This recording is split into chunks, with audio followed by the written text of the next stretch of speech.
Hi കൂട്ടുകാരെ, എല്ലാവർക്കും മൈമെൻറ്റർ PSC ആപ്ലിക്കേഷനിലേക്ക് സ്വാഗതം.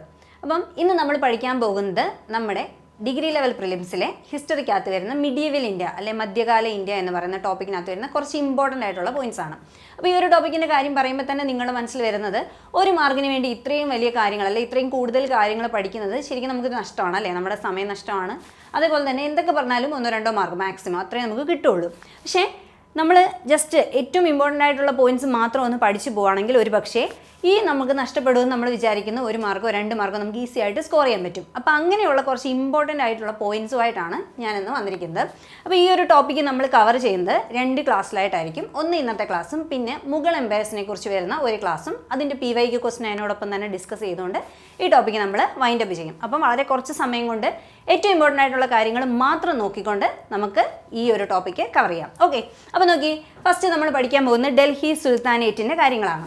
അപ്പോൾ ഈ ഡൽഹി സുൽത്താനേറ്റിനകത്ത് ഞാൻ ഫസ്റ്റ് കൊടുത്തിരിക്കുന്നത് ഡൽഹി സുൽത്താനേറ്റ്, ഇതിൻ്റെ കാലഘട്ടം, ഇതിൻ്റെ സ്ഥാപകരാര്. നമുക്ക് ഈസി ആയിട്ട് ചിലപ്പം ഓരോ വംശത്തിൻ്റെ അല്ലെങ്കിൽ ഓരോ വംശത്തിൻ്റെയും സ്ഥാപകരാരാണെന്ന് ചോദിക്കുകയാണെങ്കിൽ ഈസി ആയിട്ട് നമുക്കത് ആ ഒരു മാർക്ക് സ്കോർ ചെയ്യാൻ വേണ്ടിയിട്ടാണ് ഇങ്ങനെ കൊടുത്തിരിക്കുന്നത്. അപ്പോൾ ഇതിൻ്റെ കാലഘട്ടം അത്ര ഇമ്പോർട്ടൻ്റ് ഒന്നും അല്ല, ജസ്റ്റ് നിങ്ങളൊന്ന് അറിയാൻ വേണ്ടി മാത്രമേ ഞാനത് കൊടുത്തിട്ടുള്ളൂ.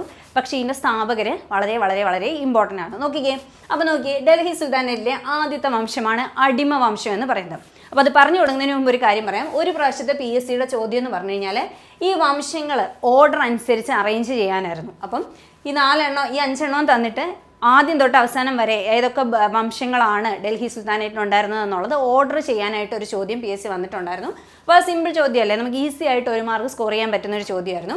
അപ്പോൾ ഇത് ഇതേ ഓർഡറിൽ തന്നെ കൃത്യമായിട്ട് നിങ്ങൾ പഠിച്ചു വയ്ക്കുക. അപ്പോൾ ആദ്യത്തെ നോക്കിയേ, അടിമ വംശമാണ്. അടിമ വംശത്തിൻ്റെ സ്ഥാപകൻ ആരാണെന്ന് ചോദിച്ചാൽ അത് കുത്തബ്ദീൻ ഐബക്കാണ്. കുത്തബ്ദീൻ ഐബക്കാണ് എന്ത്, അടിമ വംശത്തിൻ്റെ സ്ഥാപകൻ എന്ന് പറയുന്നത്. നോക്കിയേ, രണ്ടാമതായിട്ട് അടിമ വംശത്തിന് ശേഷം പിന്നീട് വന്നത് ഖിൽജി വംശമാണ്.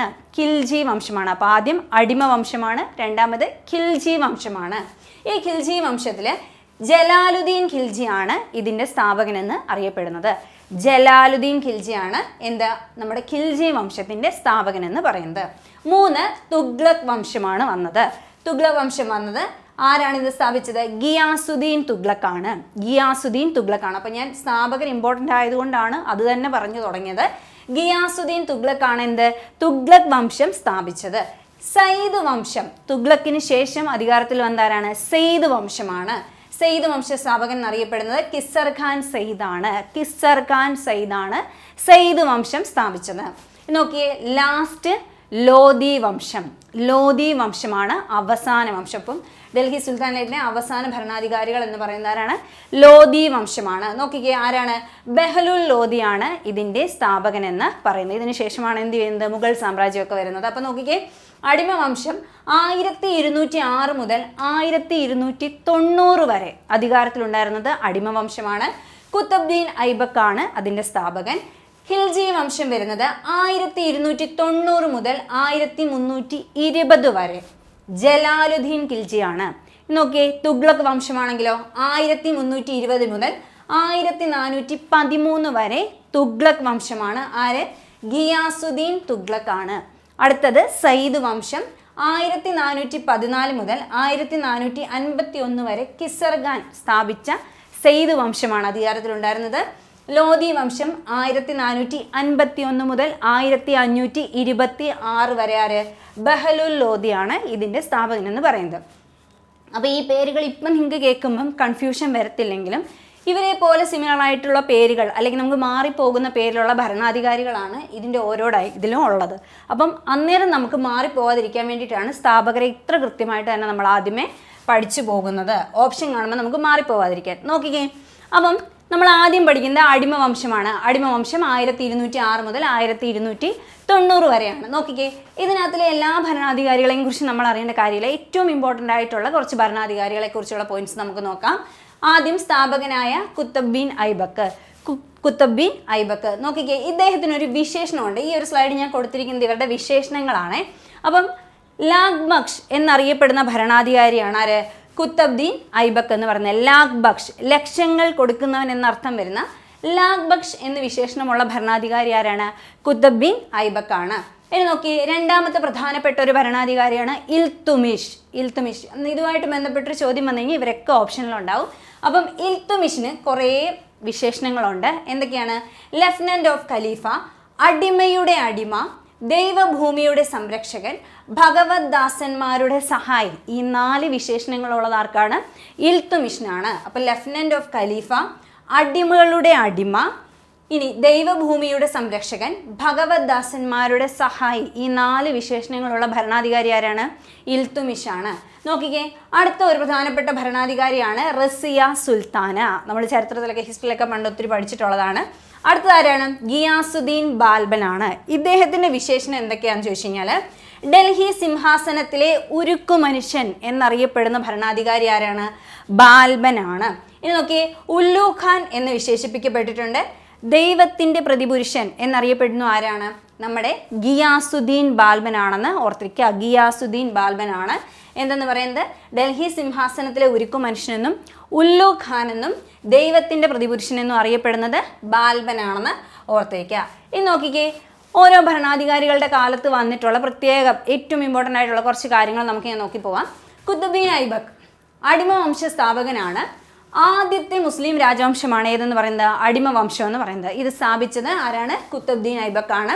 ഇനി ഇന്ത്യയിലെ ആദ്യ മുസ്ലിം ഭരണാധികാരിയാണ് ആര്? ഖുത്ബുദ്ദീൻ ഐബക്ക് എന്ന് പറയുന്നത്. ഇന്ത്യയിലെ ആദ്യ മുസ്ലിം ഭരണാധികാരിയാണ്. അതേപോലെ തന്നെ കുത്തബ് മിനാറിന്റെ പണി ആരംഭിച്ച ഭരണാധികാരിയാണ്. നമ്മൾ തിരുവിതാംകൂർ പഠിച്ച സമയത്തും പറഞ്ഞിട്ടുണ്ടായിരുന്നു, കുറേ നിർമ്മിതികളൊക്കെ ആരംഭിച്ചത് ഒരാളുടെ സമയത്തും അത് കംപ്ലീറ്റ് ആവുന്നത് മറ്റൊരു ഭരണാധികാരിയുടെ കാലത്തും ആണെന്നൊക്കെ പറഞ്ഞിട്ടുണ്ട്. അതേപോലെ തന്നെയാണ് നോക്കിക്കേ, കുത്തബ് മിനാറിന്റെ പണി ആരംഭിച്ച സമയത്തെ ഭരണാധികാരി ആരാണ്? കുത്തബുദ്ദീൻ ഐബക്കാണ്. ഇനി ഇതിൻ്റെ ഈ പറഞ്ഞ കുത്തബ് മിനാറിന്റെ പ്രവേശന കവാടത്തിന് പറയുന്ന പേരാണ് അലൈ ദർവാസ. അലൈ ദർവാസ എന്ന് പറയുന്നത് കുത്തബ് മിനാറിന്റെ പ്രവേശന കവാടമാണെന്ന് ഓർത്തിരിക്കുക. ഇനി നോക്കി, ഇന്ത്യയിലെ ആദ്യ ഇസ്ലാമിക രീതിയിലുള്ള നിർമ്മിതിയായ കുവത്ത് ഉൽ ഇസ്ലാം പള്ളി പണി കഴിപ്പിച്ചത് ഇദ്ദേഹമാണ്. ഇതിന് പ്രത്യേകത എന്താണ്? ഇന്ത്യയിലെ ആദ്യ ഇസ്ലാമിക രീതിയിലുള്ള നിർമ്മിതിയാണ്. അതിൻ്റെ പേരെന്താണ്? കുവൈത്ത് ഉൽ ഇസ്ലാം. അതെന്താണ്? അതൊരു പള്ളിയാണ്. ഈ പള്ളി നിർമ്മിച്ചത് കുത്തബുദ്ദീൻ ഐബക്കാണ്. നോക്കി, ഇദ്ദേഹത്തിൻ്റെ ഭരണത്തെ പറ്റി പ്രതിപാദിക്കുന്ന പുസ്തകത്തിൻ്റെ പേരാണ് താജ് ഉൽ മാസിർ. താജ് ഉൽ മാസിർ. അപ്പോൾ ചിലപ്പോൾ ഇങ്ങനെയായിരിക്കും ചോദിക്കുന്നത്, കുത്തബുദ്ദീൻ ഐബക്കിൻ്റെ ഭരണത്തെ പറ്റി പ്രതിപാദിക്കുന്ന പുസ്തകം, അല്ലെങ്കിൽ അത് രചിച്ചതാര് എന്ന് വേണമെങ്കിൽ ചോദിക്കാം. പുസ്തകത്തിൻ്റെ പേര് താജ് ഉൽ മാസിർ എന്നും അത് രചിച്ച വ്യക്തിയുടെ പേരെന്താണ്? ഹസൻ നിസാമി. ഓർത്ത് വയ്ക്കുക, മറക്കാതെ ഓർത്ത് വയ്ക്കുക. ഹസൻ നിസാമിയാണ് എന്ത്? താജ് ഉൽ മാസിർ എന്ന പുസ്തകം രചിച്ചത്. ഇതിനകത്ത് പ്രതിപാദിക്കുന്ന വിഷയം കുത്തബുദ്ദീൻ ഐബക്കിൻ്റെ ഭരണകാലത്തെ പറ്റിയാണെന്ന് ഓർത്തിരിക്കുക. നോക്കി, അടുത്തത് ഇൽത്തുമിഷാണ്. ഇൽത്തുമിഷിൻ്റെ കാര്യത്തിൽ പ്രധാനമായിട്ട് നമുക്ക് പറയാനുള്ള ഒരു കാര്യം എന്താണെന്ന് വെച്ചാൽ, ഡൽഹി സുൽത്താനേറ്റിൻ്റെ യഥാർത്ഥ ശില്പി എന്നറിയപ്പെടുന്നത് ഇൽത്തുമിഷാണ്. അപ്പം ഡൽഹി സുൽത്താനേറ്റിൻ്റെ യഥാർത്ഥ ശില്പി എന്നറിയപ്പെടുന്ന ഭരണാധികാരി ആരാണ്? ഇൽത്തുമിഷാണ്. ഭൂനികുതി സമ്പ്രദായമായ ഇക്ത സമ്പ്രദായത്തിന് തുടക്കം കുറിച്ച ഭരണാധികാരി. ഇമ്പോർട്ടൻ്റ് ആയിട്ടുള്ള പോയിന്റാണ്. നേരത്തെ പണ്ടൊക്കെ പ്രീവിയസ് ആയിട്ട് PSC ചോദിച്ചിട്ടുള്ള ഒരു സംഭവമാണ് ഇത്, ഇക്ത സമ്പ്രദായം. ഡിഗ്രിയുടെ നമ്മുടെ PYQ ക്വസ്റ്റ്യൻ അതൊക്കെ ഇടയ്ക്ക് വന്നിട്ടുള്ളതാണ്. ഇക്ത സമ്പ്രദായം ഇംപ്ലിമെൻറ്റ് ചെയ്ത ഭരണാധികാരി ആരാണ്? ഇൽത്തുമിഷാണ്. നമുക്ക് ഓർത്തിരിക്കാം, ഇക്ത കൊണ്ടുവന്നത് ആരാണ്? ഇൽത്തുമിഷാണ്. രണ്ടും ഇയിലാണ് സ്റ്റാർട്ട് ചെയ്യുന്നത്. അപ്പം ഇക്ത സമ്പ്രദായം കൊണ്ടുവന്ന ആരാണ്? ഇൽത്തുമിഷാണെന്ന് ഓർത്തിരിക്കാം. നോക്കിക്കേ, ഇനി ലാഹോറിൽ നിന്നും നമ്മുടെ ഡൽഹിയുടെ തലസ്ഥാനം എങ്ങോട്ടേക്ക് മാറ്റിയത്? ലാഹോറിൽ നിന്നും തലസ്ഥാനം ഡൽഹിയിലേക്ക് മാറ്റിയത് ആരുടെ കാലഘട്ടത്തിലാണ്? ഇൽത്തുമിഷിൻ്റെ കാലഘട്ടത്തിലാണ്. അപ്പോൾ കുത്തബുദ്ദീൻ ഐബക്കിൻ്റെ കാലത്ത് എവിടെയായിരുന്നു? നമ്മുടെ ലാഹോറിലായിരുന്നു എന്തെന്ന് പറയുന്നത്? തലസ്ഥാനം എന്ന് പറയുന്നത്. അത് ഡൽഹിയിലേക്ക് മാറ്റുന്നത് ആരാണ്? ഇൽത്തുമിഷാണ്. ഇനി ഇതിനകത്ത് വരുന്ന ഏറ്റവും ഇമ്പോർട്ടൻ്റ് ആയിട്ടുള്ള മറ്റൊരു പോയിന്റാണ്, ഇദ്ദേഹം പുറത്തിറക്കിയ 2 നാണയങ്ങളുണ്ട്. അതായത് ഒരു ചെമ്പ് നാണയവും ഒരു വെള്ളി നാണയവും പുറത്തിറക്കിയിട്ടുണ്ട്. അപ്പോൾ ഇതിൻ്റെ പേര് നമ്മൾ ഓർത്തിരിക്കണം. തങ്ക എന്ന് പറഞ്ഞു കഴിഞ്ഞാൽ അത് വെള്ളി നാണയമാണ്. തങ്ക എന്ന് പറഞ്ഞു കഴിഞ്ഞാൽ അത് വെള്ളി നാണയമാണ്. ജിറ്റാൾ എന്ന് പറഞ്ഞാൽ അത് ചെമ്പ് നാണയമാണ്. അപ്പോൾ തങ്ക എന്ന് പറയുമ്പോൾ നമുക്ക് എപ്പോഴും സ്വർണം അങ്ങനെ കണക്ട് ചെയ്യാനാണ് തോന്നുന്നത്. പക്ഷെ തങ്ക എന്ന് പറയുന്നത് എന്താണ്? അത് വെള്ളി നാണയമാണ്. സ്വർണം കഴിഞ്ഞാൽ പിന്നെ നമ്മൾ വെള്ളിയാണ് നോക്കുന്ന ആഭരണങ്ങൾക്ക്, അല്ലേ? അപ്പോൾ അങ്ങനെ ഓർത്തിരിക്കുക. തങ്ക എന്ന് പറഞ്ഞാൽ സ്വർണ്ണമല്ല, എന്ത്? വെള്ളി നാണയമാണ്. ജിറ്റാൾ എന്ന് പറഞ്ഞു കഴിഞ്ഞാൽ അത് അദ്ദേഹം പുറത്തിറക്കിയ ചെമ്പ് നാണയമാണെന്ന് ഓർത്തിരിക്കാം. ഇനി നോക്കിക്കേ, അതേപോലെ തന്നെ ഇൽത്തുമിഷിൻ്റെ കാര്യത്തിൽ നമ്മൾ എപ്പോഴും ഓർത്തിരിക്കേണ്ട ഒരു പോയിന്റാണ് ചാലിസ. ചാലിസ എന്ന് പറഞ്ഞു കഴിഞ്ഞാൽ ഇൽത്തുമിഷ് രൂപീകരിച്ച തുർക്കി പ്രമാണിമാരുടെ സംഘത്തിൻ്റെ പേരാണെന്ത്? ചാലിസ എന്ന് പറയുന്നത്. അപ്പം ചാലിസ എന്ന് പറയുന്ന സംഘം ആരുടെ ഭരണകാലത്ത് ഉണ്ടായിരുന്നതാണ്? ഇൽത്തുമിഷിൻ്റെ ഭരണകാലത്ത് ഉണ്ടായിരുന്നവരാണ്. ഇവരുടെ മറ്റൊരു പേരാണ് ചഹൽഗാനി. ടർക്കിഷ് ഫോർട്ട്, അതായത് 40 പേരടങ്ങുന്ന ഒരു പ്രമാണി സംഘമാണിതെന്ന് പറയുന്നത്. അപ്പോൾ അതാണെന്ത്? തുർക്കി പ്രമാണിമാർ, അതാണ് ടർക്കിഷ് ഫോർട്ട് എന്ന് കൊടുത്തിരിക്കുന്നത്. ചാലിസ അല്ലെങ്കിൽ ചഹൽഗാനി എന്നതാണ് എന്ത്? ഈ പറഞ്ഞ ഇൽത്തുമിഷിൻ്റെ പ്രമാണി സംഘത്തിൻ്റെ പേരെന്ന് പറയുന്നത്. അപ്പോൾ ഈ 3 കാര്യങ്ങൾ ഇമ്പോർട്ടൻ്റ് ആണ്. 1 ഇക്ത സമ്പ്രദായം, 2 ഇറക്കിയ നാണയങ്ങൾ ഇമ്പോർട്ടൻ്റ് ആണ്, 3 ചാലിസ എന്ന് പറയുന്നത് പ്രമാണിമാരുടെ സംഘം ഇൽത്തുമിഷിൻ്റെ കാലത്താണ് ഉണ്ടായിരുന്നത് ഓർത്തിരിക്കുക. ഇനി നോക്കി, നാണയങ്ങളിൽ ഖലീഫയുടെ പ്രതിനിധിയാണ് താൻ എന്ന് രേഖപ്പെടുത്തിയത് അല്ലെങ്കിൽ എന്ന് രേഖപ്പെടുത്തിയ സുൽത്താൻ ആരാണെന്ന് ചോദിച്ചാൽ അത് ഇൽത്തുമിഷാണ്. നാണയങ്ങളിൽ ഖലീഫയുടെ പ്രതിനിധിയാണ് താൻ എന്ന് രേഖപ്പെടുത്തിയത് ആരാണ്? ഇൽത്തുമിഷാണെന്ന് ഓർത്തിരിക്കുക. അപ്പോൾ നോക്കിക്കേ, ഇവിടെ നമ്മൾ പറഞ്ഞിട്ടുണ്ട് ലെഫ്റ്റനന്റ് ഓഫ് ഖലീഫ. അപ്പോൾ നോക്കിക്കേ, ലെഫ്റ്റനന്റ് ഓഫ് ഖലീഫ എന്ന് വിശേഷണം വരുന്ന ആരാണ്? ഇൽത്തുമിഷാണ്. അടിമയുടെ അടിമ എന്ന് പറയുന്നത് ഇൽത്തുമിഷാണ്. ദൈവഭൂമിയുടെ സംരക്ഷണം എന്ന് പറയുന്നത് ഇൽത്തുമിഷാണ്. ഭഗവത് ദാസന്മാരുടെ സഹായി, ഇത്രയും വിശേഷണങ്ങളും ഉള്ളത് ആർക്കാണ്? ഇൽത്തുമിഷിനാണ്. ഇനി അദ്ദേഹം നാണയത്തിൽ എന്താണ് ആലേഖനം ചെയ്തു വെച്ചിരുന്നത്? നാണയങ്ങളിൽ ഖലീഫയുടെ പ്രതിനിധി എന്ന് വിശേഷണം സ്വന്തമായിട്ട് കൊടുത്തത് ആരാണ്? ഇൽത്തുമിഷാണെന്ന് ഓർത്തിരിക്കുക. അടുത്ത നോക്കി, റസിയ സുൽത്താന. അധികം ഒന്നും പഠിക്കാനില്ല, 2 പോയിന്റേ ഉള്ളൂ. 1 ഡൽഹി ഭരിച്ച ഏക വനിതാ ഭരണാധികാരിയാണ്, ഓപ്ഷൻ കാണുമ്പോഴേ നമുക്കറിയാം. 2 ഇന്ത്യയിലെ ആദ്യത്തെ മുസ്ലിം വനിതാ ഭരണാധികാരി ആരാണെന്ന് ചോദിച്ചാലും അത് റസിയ സുൽത്താനയാണെന്ന് ഓർത്തിരിക്കുക. അത് രണ്ടും നമുക്ക് ഓപ്ഷനിൽ നിന്ന് നമുക്ക് ലോജിക്ക് വെച്ച് എഴുതാൻ പറ്റുന്ന ഉത്തരമാണ്. അടുത്ത നോക്കിക്കേ, ലാസ്റ്റ് ഇതിനകത്ത് നമുക്ക് പഠിക്കാനുള്ളത് ഗിയാസുദ്ദീൻ ബാൽബനെ കുറിച്ചാണ്. അപ്പം അടിമ വംശത്തിലെ ഏറ്റവും കഴിവുറ്റ ഭരണാധികാരിയായിട്ട് വിലയിരുത്തപ്പെടുന്ന വ്യക്തിയാണ് ഗിയാസുദ്ദീൻ ബാൽബൻ എന്ന് പറയുന്നത്. അപ്പോൾ ഇത് നോക്കിയേ, മരം വെട്ടുകാരൻ, അടിമ, സൈനികൻ, മന്ത്രി, രാജാവ് ഇവയെല്ലാമായിരുന്ന ഏക സുൽത്താനാണ് ആര്? ഗിയാസുദ്ദീൻ ബാൽബൻ എന്ന് പറയുന്നത്. അപ്പം മരം വെട്ടുകാരൻ, അടിമ, സൈനികൻ, മന്ത്രി, രാജാവ് ഇവയെല്ലാമായിരുന്ന ഡൽഹി സുൽത്താൻ ആരാണെന്ന് ചോദിച്ചാൽ അത് ഗിയാസുദ്ദീൻ ബാൽബനാണെന്ന് ഓർത്തിരിക്കുക. എന്ന് നോക്കിയേ, നവറോസ് എന്ന പേർഷ്യൻ പുതുവത്സരാഘോഷം ആരംഭിച്ചത് ഇദ്ദേഹത്തിൻ്റെ കാലഘട്ടത്തിലാണ്. നവറോസ് എന്ന് പറഞ്ഞാൽ എന്താണ്? പുതുവത്സരാഘോഷമാണ്. അപ്പോൾ ഇതിനകത്ത് വരുന്ന മറ്റൊരു കാര്യം എന്ന് വെച്ചാൽ ആ കാലത്തുണ്ടായിരുന്ന പലതിൻ്റെയും പേരുകൾ വെച്ചിട്ട് എന്തുമായി ബന്ധപ്പെട്ടതാണെന്ന് വേണമെങ്കിൽ ചോദിക്കാം. ഇപ്പോൾ ടാക്സിൻ്റെയൊക്കെ പേര് തന്നിട്ട് ഭൂമിയുമായി ബന്ധപ്പെട്ടു അങ്ങനെയൊക്കെ ചോദിക്കാം. അപ്പോൾ അതേപോലെ ഓർത്തിരിക്കുക, നവറോസ് എന്ന പുതുവത്സരാഘോഷം സംഘടിപ്പിച്ചത് ആരാണ്? ഗിയാസുദ്ദീൻ ബാൽബനാണ് ഇത് ആരംഭിച്ചതെന്ന് ഓർത്തിരിക്കുക. നോക്കിക്കേ, നീളവും ഇരുമ്പും എന്ന നയം സ്വീകരിച്ച സുൽത്താൻ ആരാണ്? അതും ബാൽബനാണ്. അപ്പോൾ നോക്കിയേ, ഇദ്ദേഹത്തിൻ്റെ ഒരു നോക്കിയാൽ തന്നെ നമുക്കറിയാം, മരം വെട്ടുകാരനായി, അവിടുന്ന് അടിമയായി, അവിടുന്ന് സൈനികനായി, അവിടുന്ന് മന്ത്രിയായി, അവിടുന്ന് രാജാവായി. അപ്പോൾ ഇതെല്ലാം അദ്ദേഹത്തിൻ്റെ എന്ത് പോളിസിയുടെ അടിസ്ഥാനത്തിലാണ്? നീളവും ഇരുമ്പും എന്ന പോളിസി ഫോളോ ചെയ്ത വ്യക്തിയാണ് ആരെന്ന് പറയുന്നത്? ഗിയാസുദ്ദീൻ ബാൽബൻ എന്ന് പറയുന്നത്. അപ്പം നീളവും ഇരുമ്പും എന്നത് ആരുടെ ആ നയം സ്വീകരിച്ച സുൽത്താൻ ആരാണെന്ന് ചോദിച്ചാൽ അത് ഗിയാസുദ്ദീൻ ബാൽബൻ ആണെന്ന് ഓർത്തിരിക്കുക. എന്ന് നോക്കിക്കേ, ഈ പറഞ്ഞ ഇൽത്തുമിഷ് ആരംഭിച്ച ചാലിസ അല്ലെങ്കിൽ ടർക്കിഷ് ഫോർട്ടി എന്ന ആ ഒരു സംഘത്തിനെ നിരോധിച്ച ഭരണാധികാരി ആരാണ്? ഗിയാസുദ്ദീൻ ബാൽബനാണ്. അപ്പം ചാലിസ അല്ലെങ്കിൽ ചഹൽഗാനി എന്ത് ചെയ്തു? നിരോധിച്ച ഭരണാധികാരി ഗിയാസുദ്ദീൻ ബാൽബനാണെന്ന് ഓർത്തിരിക്കുക. ഇമ്പോർട്ടൻ്റ് ആയിട്ടുള്ളൊരു പോയിൻ്റാണത്. അതേപോലെ തന്നെ 2 ആചാരങ്ങൾ. ഒന്ന് സിജ്ദ എന്ന് പറഞ്ഞു കഴിഞ്ഞാൽ രാജാവിൻ്റെ മുമ്പിൽ സാഷ്ടാംഗം പ്രണമിക്കുന്നതിനെ പറയുന്ന പേരാണ് സിജ്ദ എന്ന് പറയുന്നത്. 2 പൈബോസ് എന്ന് പറഞ്ഞു കഴിഞ്ഞാൽ രാജാവിൻ്റെ പാദം ചുംബിക്കുക. ഈ 2 ആചാരങ്ങൾ ആരംഭിച്ചത് ആരാണ്? ഗിയാസുദ്ദീൻ ബാൽബനാണ്. ഇനി നോക്കി, രാജാധികാരം ദൈവദത്തമാണെന്ന് വിശ്വസിച്ചിരുന്ന ഭരണാധികാരിയാണ് ഗിയാസുദ്ദീൻ ബാൽബൻ. രാജാവ് ദൈവത്തിൻ്റെ നിഴലാണെന്നാണ് അദ്ദേഹം വിശ്വസിച്ചിരുന്നത്. നോക്കിക്കേ, ഇനി ഇമ്പോർട്ടൻ്റ് ആയിട്ടുള്ള മറ്റൊരു പോയിന്റ് വരുന്നത്, കൊട്ടാരത്തിലെ ചിരിയും തമാശയും നിരോധിച്ച ഭരണാധികാരി ആരാണ്? ഗിയാസുദ്ദീൻ ബാൽബനാണ്. ഇദ്ദേഹത്തിൻ്റെ നയം കാണുമ്പോൾ തന്നെ നമുക്കറിയാം ആൾ കുറച്ച് റഫാണെന്നുള്ളത്. അപ്പോൾ നോക്കിക്കേ, കൊട്ടാരത്തിൽ ചിരിയും തമാശയും ഒക്കെ നിരോധിച്ച ഭരണാധികാരി ആരാണ്? ഗിയാസുദ്ദീൻ ബാൽബനാണെന്ന് ഓർത്തിരിക്കുക. ചാലിസ നിരോധിച്ചത് ആരാണ്? അതും ഗിയാസുദ്ദീൻ ബാൽബനാണ്. ഇനി നോക്കിക്കേ, അപ്പോൾ അടിമവംശത്തിലെ പ്രധാനപ്പെട്ട 4 ഭരണാധികാരികളും അവിടെ കഴിഞ്ഞു. അടുത്ത നമ്മൾ രണ്ടാമത്തത് ഏതാണ്? ഖിൽജി വംശമാണ്. അപ്പോൾ ഖിൽജി വംശത്തിൻ്റെ പ്രധാനപ്പെട്ട ആൾക്കാരെയാണ് നമ്മളിവിടെ കൊടുത്തിട്ടുള്ളത്. അപ്പോൾ തുർക്കി വംശജരായിരുന്ന ഭരണാധികാരികളാണ്, തുർക്കി ഒറിജിൻ ആയിട്ടുള്ള ആൾക്കാരാണ് ആരെന്ന് പറയുന്നത്? ഖിൽജി വംശജരെന്ന് പറയുന്നത്. ഏറ്റവും കുറച്ചു കാലം ഡൽഹി ഭരിച്ച സുൽത്താൻ വംശം ഏതാണ്? ഖിൽജി വംശമാണ്. ഇമ്പോർട്ടൻ്റ് ആയിട്ടുള്ള പോയിന്റാണ്. ഏറ്റവും കുറച്ചു കാലം ഡൽഹി സുൽത്താനേറ്റ് ഭരിച്ചത് ആരാണ്? ഖിൽജി വംശമാണെന്ന് ഓർത്തിരിക്കുക. അപ്പോൾ ഇതിനകത്ത് പ്രധാനപ്പെട്ട 2 പേരുണ്ട്. ഒന്ന് ജലാലുദ്ദീൻ ഖിൽജി, നമ്മൾ മുമ്പേ പറഞ്ഞ പോലെ തന്നെ ഖിൽജി രാജവംശ സ്ഥാപകനാണ്. പിന്നുള്ളത് പ്രധാനപ്പെട്ടത് അലാവുദ്ദീൻ ഖിൽജിയാണ്. അപ്പോൾ മാറിപ്പോരുത്, സ്ഥാപകൻ ജലാലുദ്ദീൻ ഖിൽജിയാണ്. പിന്നുള്ള പ്രധാനപ്പെട്ട ഒരു ഭരണാധികാരി ആരാണ്? അലാവുദ്ദീൻ ഖിൽജിയാണെന്ന് ഓർത്തിരിക്കുക. അപ്പോൾ ഈ ഒരു വംശവുമായി ബന്ധപ്പെട്ട് വരുമ്പോൾ ഏറ്റവും ഇമ്പോർട്ടൻ്റ് ആയിട്ടുള്ള പോയിന്റ്, ഏറ്റവും കുറച്ചു കാലം ഡൽഹി ഭരിച്ച സുൽത്താൻ വംശം ഏതാണെന്ന് ചോദിച്ചാൽ അത് ഖിൽജി വംശമാണ്. ഇമ്പോർട്ടൻ്റ് ആയിട്ടുള്ള പോയിന്റാണ്. നോക്കിക്കേ, അലാവുദ്ദീൻ ഖിൽജി നമുക്ക് തുടങ്ങാം. അതായത് 2ാം അലക്സാണ്ടർ അല്ലെങ്കിൽ സിക്കന്ദർ ആയി സൈനി എന്ന് സ്വയം വിശേഷിപ്പിച്ച ഭരണാധികാരി ആരാണെന്ന് ചോദിച്ചാൽ അത് അലാവുദ്ദീൻ ഖിൽജിയാണ്. അപ്പോൾ അലാവുദ്ദീൻ ഖിൽജി എന്താണ്? 2ാം അലക്സാണ്ടർ അല്ലെങ്കിൽ സിക്കന്ദർ ആയി സൈനി എന്ന് സ്വയം വിശേഷിപ്പിച്ച വ്യക്തി ആരാണെന്ന് ചോദിച്ചാൽ അത് അലാവുദ്ദീൻ ഖിൽജിയാണ്.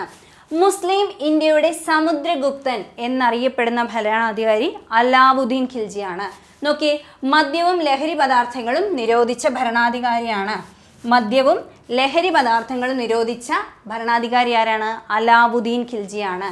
ഇന്ത്യയിൽ ആദ്യമായി കമ്പോള നിയന്ത്രണം, എന്താണ് കമ്പോള നിയന്ത്രണം എന്ന് ചോദിച്ചു കഴിഞ്ഞാൽ, കുറഞ്ഞ ചെലവിൽ വലിയ സൈന്യത്തെ നിലനിർത്തുക എന്ന ഉദ്ദേശത്തോടു കൂടി അലാവുദ്ദീൻ ഖിൽജി നടപ്പിലാക്കിയ പരിഷ്കാരത്തിൻ്റെ പേരാണ് എന്ത്? കമ്പോള നിയന്ത്രണം എന്ന് പറയുന്നത്.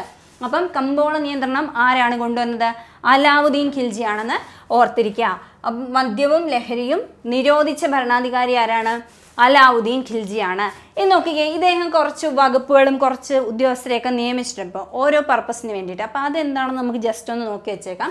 അലാവുദ്ദീൻ ഖിൽജി സ്ഥാപിച്ച വില നിയന്ത്രണ വിഭാഗത്തിൻ്റെ പേരാണ് ദിവാൻ ഇ റിയാസത്ത്. ദിവാൻ ഇ റിയാസത്ത്. അപ്പോൾ ഈ റിയാൽ എന്നൊക്കെ നമ്മൾ പറയുന്നല്ലേ, കറൻസിക്ക് പറയുന്ന പേരാണ് റിയാൽ എന്ന് പറയുന്നത് അല്ലേ. അപ്പോൾ നോക്കിയേ, അത് നോക്കി എങ്ങനെ നമുക്ക് കണക്ട് ചെയ്യാം? വില നിയന്ത്രണ വിഭാഗമാണ്, വിലയുമായി ബന്ധപ്പെട്ട് വരുന്നതാണ് ഏത്? റിയാസത്ത് എന്ന് പറയുന്നത്. അപ്പോൾ ദിവാൻ ഇ റിയാസത്ത് എന്ന് പറഞ്ഞു കഴിഞ്ഞാൽ എന്താണ്? വില നിയന്ത്രണവുമായി ബന്ധപ്പെട്ട് അദ്ദേഹം കൊണ്ടുവന്ന ഒരു വകുപ്പാണ്, ഒരു വില നിയന്ത്രണ വിഭാഗത്തിൻ്റെ പേരാണെന്ത്? ദിവാൻ ഇ റിയാസത്ത് എന്ന് പറയുന്നത്. ഇനി നോക്കിയേ, കമ്പോള നടപടികൾ നിയന്ത്രിക്കുന്നതിന് വേണ്ടിയിട്ട് അലാവുദ്ദീൻ നിയമിച്ച ഉദ്യോഗസ്ഥന്മാർ അറിയപ്പെടുന്ന പേരാണ് ഷാഹിന. എന്തിനാണ്? കമ്പോള നടപടികൾ നിയന്ത്രിക്കുന്നതിന് വേണ്ടിയിട്ട്. മറ്റേത് വില നിയന്ത്രണത്തിന് വേണ്ടിയിട്ടാണെങ്കിൽ ഇത് കമ്പോള നിയന്ത്രണ നടപടികൾക്ക് വേണ്ടിയിട്ട് അലാവുദ്ദീൻ നിയമിച്ച ഗ്രൂപ്പിനെ പറയുന്നത്, അല്ലെ ആ ഒരു ഗ്രൂപ്പ് ഓഫ് എന്താണ് എംപ്ലോയീസിന് പറയുന്ന പേരാണ് എന്തെന്ന് പറയുന്നത്? ഷാഹിന എന്ന് പറയുന്നത്, അല്ലെങ്കിൽ ഷഹാന ഇ മണ്ഡി എന്ന് വേണേലും പറയാം. ഷാഹിന അല്ലെങ്കിൽ ഷഹാന ഇ മണ്ഡി എന്നും പറയാം. ഇത് നോക്കിക്കേ, ഇദ്ദേഹം സ്ഥാപിച്ച കച്ചവട കേന്ദ്രങ്ങൾ അറിയപ്പെടുന്ന പേരാണ് സെറായ് ഇ ആദിൽ. സെറായ് ഇ ആദിൽ എന്ന് പറഞ്ഞു കഴിഞ്ഞാൽ അത് കച്ചവട കേന്ദ്രമാണെന്ന് ഓർത്തിരിക്കുക. അലാവുദ്ദീൻ ഖിൽജി സ്ഥാപിച്ച കച്ചവട കേന്ദ്രങ്ങളാണ്. കരംപിരിവ് കൃത്യമാക്കാൻ വേണ്ടിയിട്ട് ഇദ്ദേഹം ആരംഭിച്ച വകുപ്പാണ് ദിവാൻ ഇ മുഷ്താഖ് രാജ്. ദിവാൻ ഇ മുഷ്താഖ് രാജ് എന്ന് പറഞ്ഞാൽ കരംപിരിവ്, ടാക്സ് വാങ്ങുന്നത് എന്താണ് കൃത്യമാക്കാൻ വേണ്ടിയിട്ട് ഇദ്ദേഹം ആരംഭിച്ച വകുപ്പാണ് ഇതെന്ന് പറയുന്നത് ദിവാൻ ഇ മുഷ്താഖ് രാജ് എന്ന് പറയുന്നത്. ഇനി നോക്കിയേ, മധ്യകാല ഇന്ത്യയിലെ തപാൽ സമ്പ്രദായം പരിഷ്കരിച്ച സുൽത്താൻ ആരാണെന്ന് ചോദിച്ചാൽ അത് അലാവുദ്ദീൻ ഖിൽജിയാണ്. തപാൽ സംവിധാനം പരിഷ്കരിച്ച സുൽത്താൻ ആരാണെന്ന് ചോദിച്ചാൽ അത് അലാവുദ്ദീൻ ഖിൽജിയാണെന്ന് ഓർത്തിരിക്കുക. ഇനി നോക്കിയേ, ഇദ്ദേഹത്തിന് പ്രധാനപ്പെട്ട പട്ടണം, ഇദ്ദേഹം പണിയെഴുപ്പിച്ച പട്ടണം, കോട്ടയൊക്കെ നമുക്ക് ചുമ്മാ നോക്കാം. എല്ലാം ഒരേ പേരൊക്കെ പോലെ തന്നെയാണ്. സിറി പട്ടണവും സിറി കോട്ടയും നിർമ്മിച്ചത് അലാവുദ്ദീൻ ഖിൽജിയാണ്. ഓർക്കാൻ എളുപ്പമുണ്ട്. ഒരേ പേരിൽ തന്നെ ഒരു പട്ടണവും ഒരു കോട്ടയും നിർമ്മിച്ചത് അലാവുദ്ദീൻ ഖിൽജിയാണ്. അലൈ ദർവാസ, കുത്തബ് മിനാറിന്റെ കവാടം എന്നിവ പണി കഴിപ്പിച്ച ഭരണാധികാരി. നമ്മൾ മുമ്പേ പറഞ്ഞു കുത്തബ് മിനാറിന്റെ കവാടം എന്താണ്? അലൈ ദർവാസയാണെന്ന് പറഞ്ഞു. അപ്പം സിറി പട്ടണം, സിറി കോട്ട, അലൈ ദർവാസ, കുത്തബ് മിനാറിന്റെ കവാടം പണി കഴിപ്പിച്ചത് ആരാണ്? നമ്മുടെ അലാവുദ്ദീൻ ഖിൽജിയാണ്. നോക്കിയേ, അതേപോലെ തന്നെ പാലസ് ഓഫ് 1000 പില്ലേഴ്സ്, 1000 തൂണുകളുടെ കൊട്ടാരം പണി കഴിപ്പിച്ചത് അലാവുദ്ദീൻ ഖിൽജിയാണ്. 1000 തൂണുകളുടെ കൊട്ടാരം അല്ലെങ്കിൽ പാലസ് ഓഫ് 1000 പില്ലേഴ്സ് പണി കഴിപ്പിച്ച ഭരണാധികാരി അലാവുദ്ദീൻ ഖിൽജിയാണ്. കുതിരകൾക്ക് ചാപ്പ് കുത്തുന്ന ഒരു സമ്പ്രദായമുണ്ട്. ആ സമ്പ്രദായത്തിന് പറയുന്ന പേരാണ് ദാഗ്. ദാഗ് എന്ന് പറയുന്ന സമ്പ്രദായത്തിന് തുടക്കം കുറിച്ചത് ആരാണ്? അലാവുദ്ദീൻ ഖിൽജിയാണ്. കുതിരകൾക്ക് ചാപ്പ് കുത്തുന്ന സമ്പ്രദായമായ ദാഗ് ആരംഭിച്ച ഭരണാധികാരി ആരാണ്? അലാവുദ്ദീൻ ഖിൽജിയാണ്. ഇനി ഇൽത്തുമിഷ് ആരംഭിച്ച ഇക്ത സമ്പ്രദായം അവസാനിപ്പിച്ച ഭരണാധികാരി കൂടിയാണ് ആര്? അലാവുദ്ദീൻ ഖിൽജി. അപ്പം ഇൽത്തുമിഷ് ആരംഭിച്ച നമ്മുടെ ഇക്ത സമ്പ്രദായം, അത് ഇമ്പോർട്ടൻ്റ് ആണെന്ന് ഞാൻ പറഞ്ഞു, ആ സമ്പ്രദായം അവസാനിപ്പിച്ചതാരാണ്? അലാവുദ്ദീൻ ഖിൽജിയാണ്. ജാഗിർദാരി സമ്പ്രദായം നിർത്തലാക്കിയ ആദ്യ ഭരണാധികാരി, ജാഗിർദാരി സമ്പ്രദായം നിർത്തലാക്കിയ ആദ്യ ഭരണാധികാരി ആരാണ്? അലാവുദ്ദീൻ ഖിൽജിയാണ്. അപ്പോൾ നോക്കിക്കേ, കുതിരകൾക്ക് ചാപ്പ കുത്തുന്ന ദാഗ് സമ്പ്രദായത്തിന് തുടക്കം കുറിച്ചു, ജാഗിർദാരി സമ്പ്രദായം നിരോധിച്ചു, അതേപോലെ തന്നെ ഇൽത്തുമിഷ് ആരംഭിച്ച ഇക്ത സമ്പ്രദായം എന്ത് ചെയ്തു? അവസാനിപ്പിച്ച ഭരണാധികാരി ആരാണെന്ന് ചോദിച്ചാൽ അതും അലാവുദ്ദീൻ ഖിൽജി ആണെന്ന് ഓർത്തിരിക്കുക. നോക്കിയേ, ഇനി ഇദ്ദേഹത്തിൻ്റെ സദസ്സിലെ പ്രധാനപ്പെട്ട ഒരു വ്യക്തിയാണ് അമീർ ഖുസ്രു. അമീർ ഖുസ്രു നേരത്തെ PSC പരീക്ഷയ്ക്ക് ചോദിച്ചിട്ടുള്ളതാണ്. എന്താണ് ഇദ്ദേഹത്തിൻ്റെ പ്രത്യേകത എന്ന് ചോദിച്ചു കഴിഞ്ഞാൽ, അലാവുദ്ദീൻ ഖിൽജിയുടെ ആസ്ഥാന കവിയായിരുന്ന വ്യക്തിയാണ് ആര്? അമീർ ഖുസ്രു എന്ന് പറയുന്നത്. അമീർ ഖുസ്രു ആരാണ്? അലാവുദ്ദീൻ ഖിൽജിയുടെ ആസ്ഥാന കവിയായിരുന്നു. ഇദ്ദേഹം ഒരു ഉറുദു കവിയാണ്. ഉറുദു ഭാഷയുടെ പിതാവ്, ഉറുദു ഹോമർ, ഇന്ത്യയുടെ തത്ത. ഏറ്റവും ഇമ്പോർട്ടൻ്റ് ആയിട്ടുള്ള പോയിന്റാണ് ഇത്. ഇന്ത്യയുടെ തത്ത, തോത്ത ഈ ഹിന്ദ് എന്നറിയപ്പെടുന്ന ആരാണ്? അമീർ ഖുസ്രു ആണ്. അപ്പോൾ ഇന്ത്യയുടെ തത്ത എന്നറിയപ്പെടുന്ന വ്യക്തി ആരാണെന്ന് ചോദിച്ചാൽ അത് അമീർ ഖുസ്രു ആണ്. തോത്ത ഈ ഹിന്ദ് എന്നറിയപ്പെടുന്ന ആരാണെന്ന് ചോദിച്ചാലും ആരാണ്? അമീർ ഖുസ്രു ആണ്. ഉറുദു ഭാഷയുടെ പിതാവ്, ഉറുദു ഹോമർ എന്നൊക്കെ അറിയപ്പെടുന്ന വ്യക്തിയാണ് അമീർ ഖുസ്രു എന്ന് പറയുന്നത്. നോക്കിക്കേ, സിത്താറ്, തബല, സരോദ് എന്നിവ കണ്ടുപിടിച്ചത് അമീർ ഖുസ്രു ആണ്. സൂഫി ഭക്തിഗാനമായ ഖവ്വാലിയുടെ പിതാവ്, ഖവ്വാലിയുടെ പിതാവ് എന്നറിയപ്പെടുന്നത് അമീർ ഖുസ്രു ആണ്. നോക്കി, അതേപോലെ തന്നെ സൂഫി ആചാരമായ സാമയ്ക്ക് സവിശേഷമായ രൂപം നൽകിയതിൽ പ്രധാന പങ്ക് വഹിച്ചത് ആരാണ്? അമീർ ഖുസ്രു ആണ്. അപ്പോൾ പ്രധാനമായിട്ടും നമ്മൾ ഓർത്തിരിക്കേണ്ട പോയിന്റ്, ഇന്ത്യയുടെ തത്ത എന്നറിയപ്പെടുന്ന വ്യക്തി ആരാണെന്നുള്ളത് നമ്മൾ അറിഞ്ഞിരിക്കണം. അത് അമീർ ഖുസ്രു ആണ്. സിത്താറ്, തബല, സരോദ് ഇവ കണ്ടുപിടിച്ചത് ആരാണ്? അതും അമീർ ഖുസ്രു ആണ്. എന്നൊക്കെ സൂഫി ഭക്തിഗാനം ഖവ്വാലിയുടെ പിതാവ് ആരാണ്? അമീർ ഖുസ്രു ആണെന്ന് ഓർത്തിരിക്കുക. അടുത്ത രാജവംശമാണ് തുഗ്ലക് രാജവംശം. അപ്പോൾ തുഗ്ലക് രാജവംശത്തിൻ്റെ പ്രത്യേകത എന്താണെന്ന് ചോദിച്ചാൽ, ഏറ്റവും കൂടുതൽ കാലം ഡൽഹി ഭരിച്ച സുൽത്താൻ വംശം ഏതാണെന്ന് ചോദിച്ചാൽ അത് തുഗ്ലക് വംശമാണെന്ന് ഓർത്തിരിക്കുക. അപ്പോൾ നോക്കി, ഏറ്റവും കൂടുതൽ കാലം ഡൽഹി ഭരിച്ച സുൽത്താൻ വംശം ഏതാണ്? തുഗ്ലക് വംശമാണെന്ന് ഓർത്തിരിക്കുക. ഡൽഹി സുൽത്താനേറ്റിലെ മൂന്നാമത്തെ രാജവംശമാണ് ഇത് തുഗ്ലക് രാജവംശം എന്ന് പറയുന്നത്. അപ്പോൾ ഇതിനകത്ത് പ്രധാനപ്പെട്ട 3 പേരെ കുറിച്ച് നമുക്ക് പഠിക്കാനുള്ള, അതായത് ഗിയാസുദ്ദീൻ തുഗ്ലക്ക്, മുഹമ്മദ് ബിൻ തുഗ്ലക്ക്, ഫിറോസ് ഷാ തുഗ്ലക്ക്, ഈ 3 പേരെയും കുറിച്ചും നമുക്ക് കുറച്ച് കാര്യങ്ങളൊക്കെ ഒന്ന് നോക്കിപ്പോവാം. അപ്പോൾ നോക്കിക്കേ, ഏറ്റവും കൂടുതൽ കാലം ഡൽഹി ഭരിച്ച സുൽത്താൻ വംശമാണ് ഏത്? തുഗ്ലക് വംശം എന്ന് ഓർത്തിരിക്കുക. ഇതിനകത്ത് ഫസ്റ്റ് നമ്മൾ പറഞ്ഞ പോലെ തന്നെ ഈ വംശത്തിൻ്റെ സ്ഥാപകനാണ് ഗിയാസുദ്ദീൻ തുഗ്ലക്ക് എന്ന് പറയുന്നത്. കൊട്ടാരത്തിൽ പാട്ടും നൃത്തവും നിരോധിച്ച തുഗ്ലക് ഭരണാധികാരി ആരാണെന്ന് ചോദിച്ചാൽ അത് ഗിയാസുദ്ദീൻ തുഗ്ലക്ക് ആണ്. പാട്ടും നൃത്തവും അവസാനിപ്പിച്ചത് ആരാണ്? നമ്മുടെ ഗിയാസുദ്ദീൻ തുഗ്ലക്ക് ആണ്. ഒന്നീ തുഗ്ലക് ഭരണാധികാരിയും തന്നെ ചോദിക്കാം. അപ്പോൾ ഗിയാസുദ്ദീൻ തുഗ്ലക്ക് ആണെന്ന് ഓർത്തിരിക്കുക. തുഗ്ലക്കാബാദ് എന്ന നഗരം പണി കഴിപ്പിച്ചത് ഗിയാസുദ്ദീൻ തുഗ്ലക്ക് ആണ്. ഡൽഹിയിൽ ഗിയാസുദ്ദീൻ തുഗ്ലക്ക് നിർമ്മിച്ച കോട്ടയാണ് തുഗ്ലക്കാബാദ് കോട്ട. തുഗ്ലക്കാബാദ് കോട്ട എന്ന് പറഞ്ഞു കഴിഞ്ഞാൽ ഡൽഹിയിലെ ഗിയാസുദ്ദീൻ തുഗ്ലക്ക് നിർമ്മിച്ച കോട്ടയാണ് തുഗ്ലക്കാബാദ് കോട്ട എന്ന് പറയുന്നത്. ഇനി നോക്കിക്കേ, ഗിയാസുദ്ദീൻ തുഗ്ലക്കിൻ്റെ ഭരണത്തെക്കുറിച്ചുള്ള വിവരണങ്ങൾ അടങ്ങിയിരിക്കുന്ന തുഗ്ലക് നാമ, ഇമ്പോർട്ടൻ്റ് ആയിട്ടുള്ള പോയിന്റ് ആണ്. തുഗ്ലക് നാമ രചിച്ചത് ആരാണ്? അമീർ ഖുസ്രു ആണ്. അമീർ ഖുസ്രു ആണ് തുഗ്ലക് നാമ രചിച്ചതെന്ന് ഓർത്തിരിക്കുക. അപ്പോൾ ഇത് ആരുടെ ഭരണകാലത്തെക്കുറിച്ച് പറയുന്നതാണ്? ഗിയാസുദ്ദീൻ തുഗ്ലക്കിൻ്റെ ഭരണകാലത്തെക്കുറിച്ചുള്ള വിവരങ്ങൾ അടങ്ങിയ പുസ്തകമാണ് ഇത് തുഗ്ലക് നാമ എന്ന് പറയുന്നത്. ഈ പേര് കേൾക്കുമ്പോൾ നമുക്ക് ഇവരുടെ നമ്മൾ നേരത്തെ കണ്ട ഭരണാധികാരികളെയൊക്കെ ഓർമ്മ വരുമെങ്കിലും സ്ഥാപകന്റെ ഭരണകാലത്തെ ഘട്ടത്തെക്കുറിച്ചുള്ള കൃതിയാണ് തുഗ്ലക് നാമ. ഇത് രചിച്ച ആരാണ്? അമീർ ഖുസ്രു ആണെന്ന് ഓർത്തിരിക്കുക. ഇനി നോക്കിക്കേ, മുഹമ്മദ് ബിൻ തുഗ്ലക്ക്. അപ്പോൾ രണ്ടാമത്തെ പ്രധാനപ്പെട്ട ഭരണാധികാരി ആരാണ്? മുഹമ്മദ് ബിൻ തുഗ്ലക്ക് ആണ്. ഇദ്ദേഹത്തിൻ്റെ പ്രത്യേകത എന്ന് പറഞ്ഞു കഴിഞ്ഞാൽ തലസ്ഥാനം ഡൽഹിയിൽ നിന്നും ദേവഗിരിയിലേക്കും തിരിച്ച് ദേവഗിരിയിൽ നിന്ന് ഡൽഹിയിലേക്കും മാറ്റിയ ഭരണാധികാരിയാണ് ആരെന്ന് പറയുന്നത്? മുഹമ്മദ് ബിൻ തുഗ്ലക്ക് എന്ന് പറയുന്നത്. കുറേ പരിഷ്കാരങ്ങളൊക്കെ നടത്തുകയും അതിന് കുറേയൊക്കെ പ്രശ്നങ്ങൾ ഉണ്ടാക്കുകയൊക്കെ ചെയ്തൊരു ഭരണാധികാരിയാണ്. നോക്കിക്കേ, അപ്പം ഡൽഹിയിൽ നിന്നും ദേവഗിരിയിലേക്ക് ആദ്യമേ തലസ്ഥാനം മാറ്റി, പിന്നെ ആ തലസ്ഥാനം തിരിച്ച് എവിടേക്ക് തന്നെ ആക്കി? ഡൽഹിയിലേക്ക് തന്നെ ആക്കിയ ഭരണാധികാരിയാണ് മുഹമ്മദ് ബിൻ തുഗ്ലക്ക് എന്ന് പറയുന്നത്. അപ്പം മുഹമ്മദ് ബിൻ തുഗ്ലക്ക് പണി കഴിപ്പിച്ച നഗരം ഏതാണെന്ന് ചോദിച്ചാൽ അത് ജഹൻപനയാണ്. ജഹൻപന പണി കഴിപ്പിച്ച ഭരണാധികാരി ആരാണ്? അത് നമ്മുടെ മുഹമ്മദ് ബിൻ തുഗ്ലക് ആണെന്ന് ഓർത്തിരിക്കുക. നമ്മൾ ഇടയ്ക്ക് കേട്ടിട്ടുണ്ട് തുഗ്ലക് പരിഷ്കാരങ്ങൾ എന്നൊക്കെ കേട്ടിട്ടുണ്ട് അല്ലേ.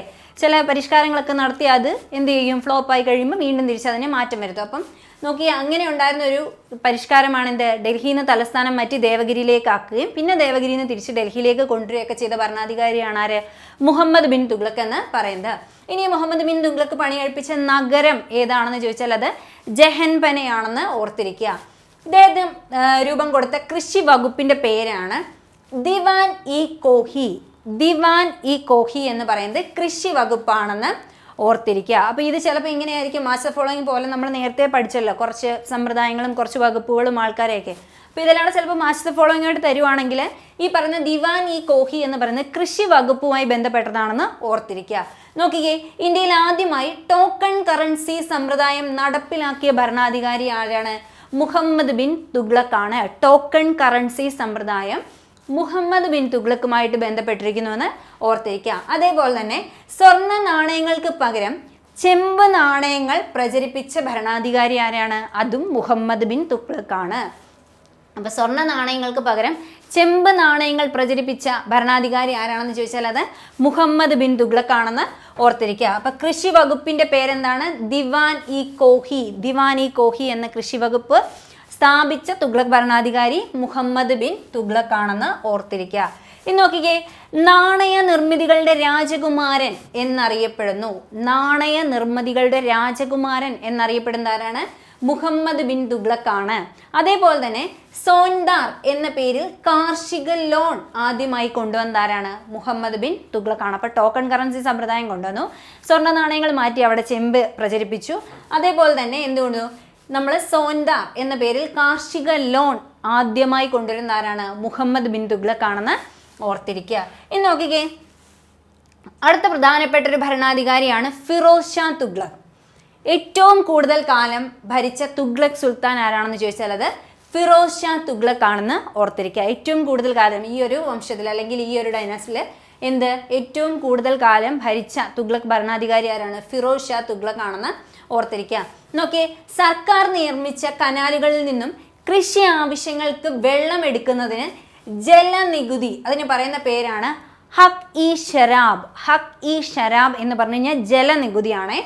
ഈ ജലനികുതി ചുമത്തിയ സുൽത്താനാണ് ആരെന്ന് പറയുന്നത്, ഫിറോസ് ഷാ തുഗ്ലക് എന്ന് പറയുന്നത്. അപ്പോൾ സർക്കാർ നിർമ്മിച്ച കനാലിൽ നിന്നും നമ്മുടെ കൃഷി ആവശ്യങ്ങൾക്ക് ജലം എടുക്കുന്നതിന് ഒരു നികുതിയുണ്ട്. ആ നികുതി ഏർപ്പെടുത്തിയത് ആരാണ്, ഫിറോസ് ഷാ തുഗ്ലക് ആണ്. ഈ നികുതിക്ക് പറയുന്ന പേരെന്താണ്, ഹക് ഇ ഷരാബ് എന്നാണ് ഈ നികുതിക്ക് പറയുന്ന പേര്. അപ്പോൾ ഇതൊരു നികുതിയാണെന്ന് ഓർത്തിരിക്കുക, ജലനികുതിയാണ്. നോക്കിയേ, യമുന നദിയിൽ നിന്നും കൃഷിയിടങ്ങളിലേക്ക് ജലം എത്തിക്കാൻ യമുന കനാൽ പണി കഴിപ്പിച്ച ഭരണാധികാരി. അപ്പോൾ ഇത് രണ്ടും കൂടെ നമുക്ക് കണക്ട് ചെയ്തിടാൻ പറ്റും. അപ്പോൾ ഓർത്തിരിക്കുക, യമുന കനാൽ ഇതുപോലെ പണി കഴിപ്പിച്ചു, എന്നിട്ട് അതിൽ നിന്ന് ജലം എടുക്കുന്നതിന് എന്ത് ചെയ്തു, ജലനികുതി. അപ്പോൾ ഇത് രണ്ടും ആരാണ്, ഫിറോസ് ഷാ തുഗ്ലക് ആണെന്ന് ഓർത്തിരിക്കുക. അതേപോലെ തന്നെ ഹിന്ദുക്കളുടെ മേൽ ജസിയ മതനികുതിയാണ്. ജസിയ എന്ന് പറയുന്ന മതനികുതിയാണ്. നേരത്തെ PSC ചോദിക്കുന്ന ഒരു ചോദ്യമായിരുന്നു, ജസിയ കൊണ്ടുവന്നത്, ജസിയ സമ്പ്രദായം ആരാണ് കൊണ്ടുവന്നത് ചോദിക്കുമായിരുന്നു. അപ്പോൾ നോക്കിയേ, ഈ ജസിയ എന്ന് പറഞ്ഞാൽ ഹിന്ദുക്കളുടെ മേൽ ഉള്ള ഒരു നികുതിയാണ്, ഒരു മതനികുതിയാണ്. ഇത് ഏർപ്പെടുത്തിയ ആദ്യത്തെ ഭരണാധികാരി ആരാണ്, ഫിറോസ് ഷാ തുഗ്ലക് ആണ്. അപ്പോൾ ഹിന്ദുക്കൾക്കുള്ള മതനികുതിയായ ജസിയ ആദ്യമായി കൊണ്ടുവന്നത് ഏത് ഭരണാധികാരിയാണ്, ഫിറോസ് ഷാ തുഗ്ലക് ആണെന്ന് ഓർത്തിരിക്കുക. ഇനി നോക്കിക്കേ, ഫിറോസാബാദ്, ഹിസാർ ഇ ഫിറോസ, ഫത്തേഹാബാദ് എന്നീ പട്ടണങ്ങൾ പണികഴിപ്പിച്ച ഭരണാധികാരി. ഇതിപ്പം ഫിറോസ് എന്ന് തന്നെ ഇതിനകത്ത് രണ്ടിനകത്ത് നമുക്ക് കണക്ട് ചെയ്യാൻ പറ്റും. അപ്പോൾ നമുക്ക് ഓർത്തിരിക്കാം അത് ഫിറോസ് ഷാ തുഗ്ലക് ആണെന്ന്. നോക്കി, ഫത്തേഹാബാദ് എന്ന പട്ടണവും ആരാണ് പണികഴിപ്പിച്ചത്, നമ്മുടെ ഫിറോസ് ഷാ തുഗ്ലക് ആണെന്ന് ഓർത്തിരിക്കുക. ഇനി ഫിറോസാബാദിനെ സംരക്ഷിക്കുന്നതിനായിട്ട് ഫിറോസ് ഷാ കോട്ട്ല നിർമ്മിച്ച ഭരണാധികാരി ആരാണ്, ഫിറോസ് ഷാ തുഗ്ലക് ആണ്. അപ്പോൾ സ്വന്തം പേര് തന്നെ എന്ത് ചെയ്തു, ഫിറോസാബാദിനെ സംരക്ഷിക്കുന്നതിനായിട്ട് ഫിറോസ് ഷാ കോട്ട്ല പണി കഴിപ്പിച്ചത് ആരാണ്, ഫിറോസ് ഷാ തുഗ്ലക് ആണെന്ന് ഓർത്തിരിക്കുക. അതൊക്കെ നമുക്ക് എളുപ്പം കണക്ട് ചെയ്തിടാൻ പറ്റും. നോക്കിയേ, മുഹമ്മദ് ബിൻ തുഗ്ലക്കിന്റെ സ്മരണയ്ക്കായിട്ട് ഫിറോസ് ഷാ തുഗ്ലക് ജൗൻപൂർ എന്ന നഗരം പണി കഴിപ്പിച്ചു. അപ്പം മുഹമ്മദ് ബിൻ തുഗ്ലക്കിന്റെ സ്മരണയ്ക്ക് വേണ്ടിയിട്ട് ഫിറോസ് ഷാ തുഗ്ലക് പണികഴിപ്പിച്ചത് എന്താണ്, ജൗൻപൂർ എന്ന നഗരം തന്നെ പണികഴിപ്പിച്ചു. ആര്, ഫിറോസ് ഷാ തുഗ്ലക് എന്ന് ഓർത്തിരിക്കുക. ആർക്ക് വേണ്ടിയിട്ടാണ്, മുഹമ്മദ് ബിൻ തുഗ്ലക്കിന്റെ സ്മരണാർത്ഥമാണെന്ന് ഓർത്തിരിക്കുക. ഇനി നോക്കിയേ, ദരിദ്ര ജനങ്ങൾക്ക് വേണ്ടിയിട്ട് ദാർ ഉൽ ഷിഫ ആർക്ക് വേണ്ടിയിട്ടാണ്, ദരിദ്ര ജനങ്ങൾക്ക് വേണ്ടിയിട്ട് ദാരുൽ ഷിഫ എന്ന പേരിൽ ധർമാശുപത്രികൾ സ്ഥാപിച്ചത് ഫിറോസ് ഷാ തുഗ്ലക്കാണ്. അപ്പം ദാരുൽ ഷിഫ എന്ന് പറഞ്ഞു കഴിഞ്ഞാൽ എന്താണ്? ധർമാശുപത്രി എന്നാണെന്ന്.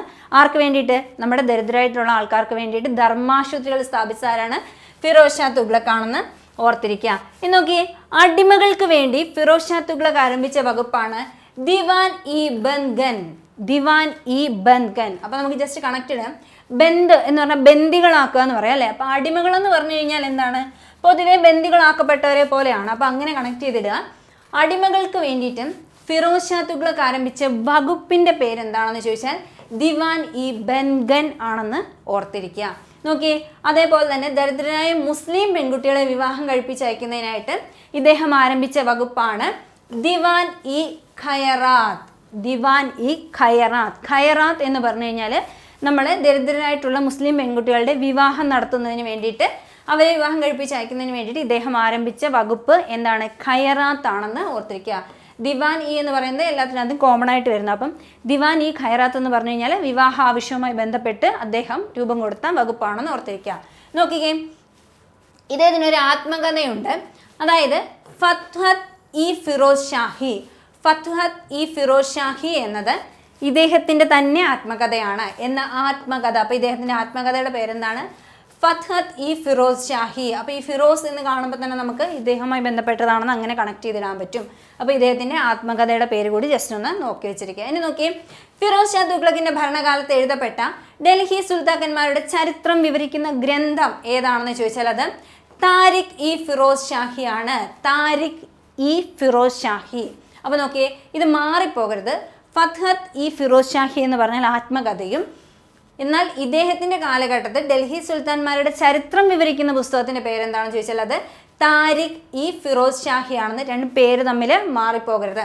അപ്പം ഇത് രചിച്ച വ്യക്തി ആരാണെന്ന് ചോദിച്ചാൽ അത് സിയാവുദ്ദീൻ ബറാനിയാണ്. സിയാവുദ്ദീൻ ബറാനിയാണ് ഇത് രചിച്ചതെന്ന് ഓർത്തിരിക്കുക. അപ്പോൾ ഫിറോസ് ഷാ തുഗ്ലക്കുമായി ബന്ധപ്പെട്ട് പ്രധാനപ്പെട്ട പോയിന്റ്സ് ആണ് നമ്മൾ പറഞ്ഞത്. അത്രയും ഇമ്പോർട്ടൻ്റ് ആയിട്ടുള്ള കാര്യങ്ങൾ മാത്രം നോക്കി വെച്ചാൽ മതി. അടുത്ത വംശമാണ് ഇത് സയ്യിദ് വംശം എന്ന് പറയുന്നത്. അപ്പോൾ ഡൽഹി സുൽത്താനേറ്റിലെ 4ാമത്തെ രാജവംശമാണ് ഇത് സയ്യിദ് വംശം എന്ന് പറയുന്നത്. ഇതിൻ്റെ സ്ഥാപകൻ ആരാണ്? കിസർ ഖാനാണ്. കിസർ ഖാനാണ് സയ്യിദ് വംശത്തിൻ്റെ സ്ഥാപകൻ.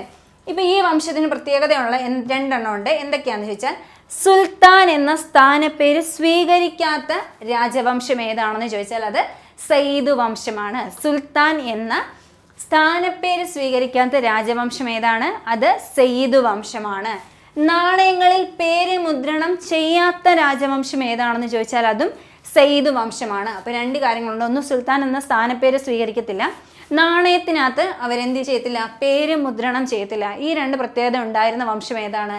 സയ്യിദ് വംശമാണ്.